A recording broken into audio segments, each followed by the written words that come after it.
അതേ പറയാൻ പറ്റൂ. അച്ഛനെന്ന് വിളിച്ചാൽ ശബ്ദം ഒന്നാണെങ്കിലും അവനവന്റെ മനസ്സിൽ വരുന്ന രൂപം ഒന്നാണോ?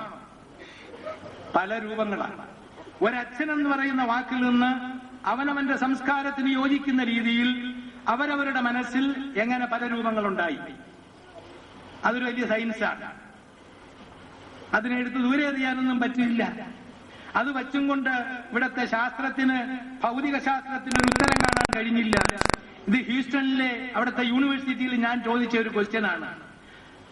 I am saying a word father and you get the different shape of or forms of your own fathers but not a single form. അച്ഛനെന്ന് കേട്ട വാക്കിനെ വെച്ച് സോഷ്യലിസ്റ്റ് വ്യവസ്ഥയിൽ എല്ലാവരും കൂടി ഒരച്ഛനെ ഓർമ്മിച്ചോളണം. പറ്റുമോ? എങ്കിൽ പിന്നെ എന്ത് കഷ്ടമായി പോകും കാര്യം? പറ്റില്ല. എന്തുകൊണ്ട് പല രൂപങ്ങളുണ്ടായി? ഇതിന് ശാസ്ത്രമുണ്ട്. ഇതിന്റെ ശാസ്ത്രം ഭാരതം എഴുതി വച്ചിട്ടുണ്ട്. ഭാരതത്തിലെ ഋഷിവര്യന്മാർ എഴുതി വച്ചിട്ടുണ്ട്. ഇവിടത്തെ ഒരുത്തന്റെയും ഈ പറയുന്ന പരിഷ്കാരത്തിന്റെ അത് കാണാനില്ല. അത് അമേരിക്കൻ അംഗീകരിച്ചു കഴിഞ്ഞു.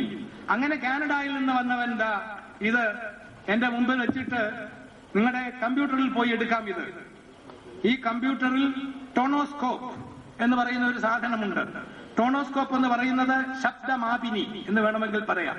ശബ്ദങ്ങളുടെ ഫ്രീക്വൻസി, ഡെൻസിറ്റി ഇതൊക്കെ പറയുന്നത് എത്ര തരംഗശേഷിയുള്ള ശബ്ദമാണിത്, ഇത് നല്ല ശബ്ദമാണോ ചീത്ത ശബ്ദമാണോ? ചീത്ത ശബ്ദമൊക്കെ നമ്മൾ കേൾക്കാറുണ്ട് ധാരാളം. അപ്പോ അതൊക്കെ അങ്ങനെ കേൾക്കുന്ന സമയത്ത് അതിനെ തള്ളിക്കളയുവാനും നല്ലത് സ്വീകരിക്കുവാനും നമ്മൾ എങ്ങനെ ജീവിക്കണം എന്നുള്ളതിനും ശാസ്ത്രീയതയുണ്ട്. ആ ശാസ്ത്രീയതയാണ് ഇന്ന് നമ്മുടെ സംസ്കാരമായി നിലനിൽക്കുന്നത്. അതിന്ന് അമേരിക്കൻ കണ്ടുപിടിച്ചിട്ട് നമുക്ക് ഉത്തരം പറയുന്നു.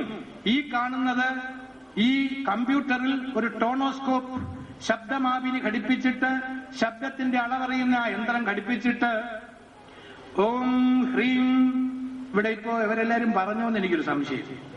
തുടക്കത്തിൽ അതുണ്ടായിരുന്നെന്ന് തോന്നണില്ല. ഇല്ല. ഓം ഹ്രീം ലളിതാംബികായേ നമഃ കയേല ഹ്രീം ഹസകഹല ഹ്രീം സകല ഹ്രീം. ഇത് ത്രിപുര സുന്ദരി മൂലമന്ത്രം. ഓം ഹ്രീം ലളിതാംബികായേ നമഃ കയേല ഹ്രീം ഹസകഹല ഹ്രീം സകല ഹ്രീം. ഇപ്പൊ അതൊന്നും വേണ്ട പറയണ്ട. ഞാൻ പറയണങ്ങ് പറഞ്ഞോണ്ടാ മതി. അറിഞ്ഞുകൂടെങ്കിൽ വേറെ എന്തെങ്കിലും പറഞ്ഞോ. അവസാനം വേറെ എന്തെങ്കിലും പറഞ്ഞു കൊടുക്കും. അതല്ല, അതിനർത്ഥമുണ്ട്. ഇത് പറയുമ്പോ ഇത്രയും പറഞ്ഞാൽ ഇത് കമ്പ്യൂട്ടറിൽ നിന്ന് ആധുനിക ശാസ്ത്ര മനുഷ്യനാണല്ലോ കമ്പ്യൂട്ടർ. ഇപ്പോ ആ കമ്പ്യൂട്ടറിൽ നിന്ന് ശ്രീചക്രം നിങ്ങൾക്ക് വെളിയിൽ കിട്ടും. ടോണോസ്കോപ്പ് ഒരു കമ്പ്യൂട്ടർ. ഇത്രയും പരീക്ഷിച്ച് എന്നെ തെറി പറയാനോ ഇയാൾ പറഞ്ഞത് കള്ളമെന്നോ തെളിയിക്കാനോ മിടുക്കുള്ളവരുണ്ടെങ്കിൽ അത്രയും കാശ് ചെലവാക്കണം. ചെലവാക്കിയൊന്നും തെളിയിക്കേണ്ട ആവശ്യം എനിക്കില്ല. എനിക്കൊരു വിശ്വാസമുണ്ട്. വിശ്വാസം ഇല്ലാത്തവൻ ഇത്രയും കുറച്ച് കാശേ ആവും. ഒരു കമ്പ്യൂട്ടറിൽ ഒരു ടോണോസ്കോപ്പ് ഘടിപ്പിച്ചിട്ട് അതിന്റെ മുമ്പിൽ നിന്ന് ഓം ഹ്രീം ലളിതാംബികായേ നമഃ കയേല ഹ്രീം ഹസകഹല ഹ്രീം സകല ഹ്രീം ഇത് പറയുമ്പോ ശ്രീചക്രം നിങ്ങളുടെ മുമ്പിൽ കിട്ടുന്നു. ഈ മുമ്പിൽ കിട്ടിയ ശ്രീചക്രം ഇന്ന് മാത്തമാറ്റിക്കൽ സിസ്റ്റത്തിലെ ലോകത്തെമ്പാടുമുള്ള ഇന്നത്തെ ഈ എന്തോന്ന് ഗണിതശാസ്ത്രത്തിന്റെ കെട്ടഴിക്കാൻ, ആ ഗണിതശാസ്ത്രത്തിന് കണ്ടെത്താൻ കഴിയാത്ത അതിമഹത്തായ ഒരു സിദ്ധാന്തമാണ് ശ്രീചക്രം. ബിന്ദു ത്രികോണ വസുകോണ നിശാര യുഗ്മന്വേഷ നാഗദല സംയുത ഷോഡശാരം വൃത്രത്രിഭൂപുരയുധം പരിതച്ചതുത്ത ശ്രീചക്രമേതദുരിതം പരദേവതായ. ഇത് പരദേവതയെ സങ്കല്പിച്ച് പറഞ്ഞുകൊണ്ട് എങ്ങനെയാണ് ചക്രം വരയ്ക്കേണ്ടതെന്നൊക്കെ കാണിച്ചിരിക്കുന്നതാണ്. പോട്ടെ, ശ്രീചക്ര പൂജാവിധി ചട്ടമ്പി സ്വാമികളുടേതുണ്ട്.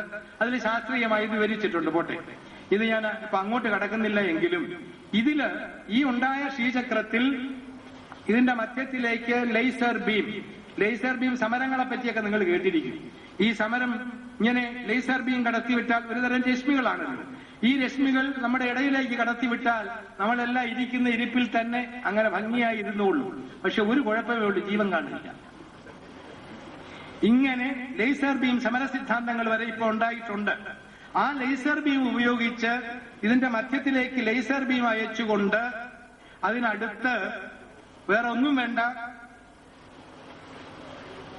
നമ്മുടെ ഇതിന്